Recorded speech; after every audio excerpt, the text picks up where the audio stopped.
Hey everybody, today I'm going to be tying a rusty spinner.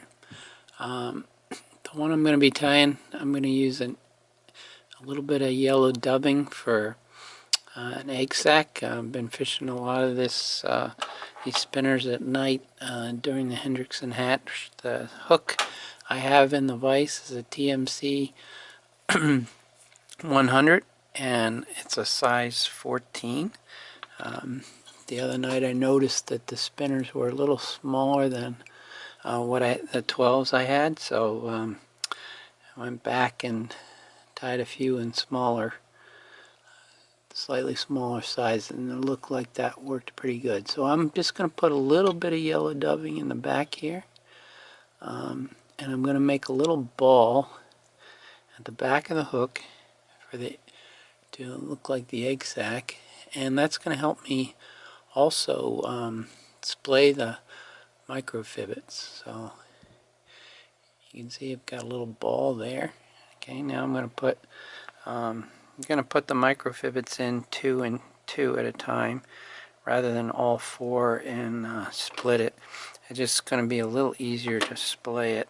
So I'm going to first put the 2 on the far side, just one wrap, and then you see I'll adjust the length of the pairs. So 2 on the far side now, 2 on the near. And that dubbing ball will help keep those microfibbits up and splayed. Okay, now I'm just going to turn it over and I'm going to get the length of this right. About a hook shank length is what I want. It looks about right. A little long.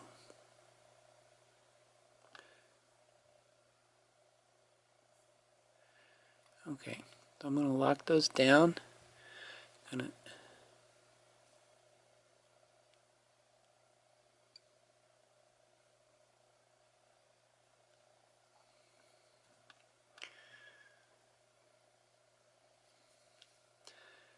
My way up to the front. Snip those off, and then go back to the tail. You see I'm grabbing the one side of the microfibbits there, and I wasn't real happy with the way those came in, so that looks better. These will get beat up, so you may have to work with them as you fish them. Okay, now what I'm going to do is, the other thing with the spinner is you don't want the bodies too heavy.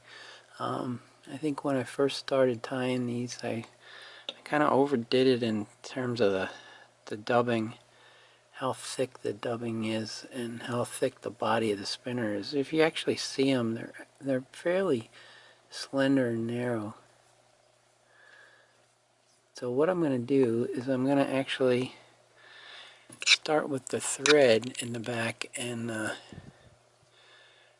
slowly taper it up.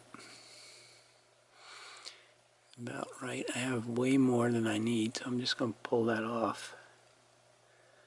And we're going to put in the wing. Now for the wing you can use poly parachute post. I often use that. Or you can use Antron. Antron is a little crinklier and a little shinier. And that's what I'm going to use here. I actually use both. So we're just going to take one wrap over the top. Put a second wrap to secure it. And now we can spin the whole assembly there sideways. And now we're going to make figure-8 wraps to get the wing locked down. And I'm going to do one more thing. What I'm going to do is I'm going to come under both wings and then around, and that just helps the wing sit up a little bit. Now I'm not going to trim it just yet because I'm going to dub actually over that over the wing just lightly, because you'll notice that when I did the body I only came up to where I put the wing in. So a little bit of dubbing, and we're going to make figure-8 wraps over the wing, and it's going to just build up the spinner body up at the front of the fly. Don't want too much. Let's try that. It might be a little much, but we'll see. Alright, so I'm going to take a wrap behind, then going to go in a figure 8 pattern. And I'm going to go a couple turns in front here. And I leave the poly wing or the Antron wing long until I'm ready, till almost done, ready to finish it up. Just because it makes it a little easier to work out of the way when you're finished, when you're going to get ready to whip finish here. We're just going to whip finish this off.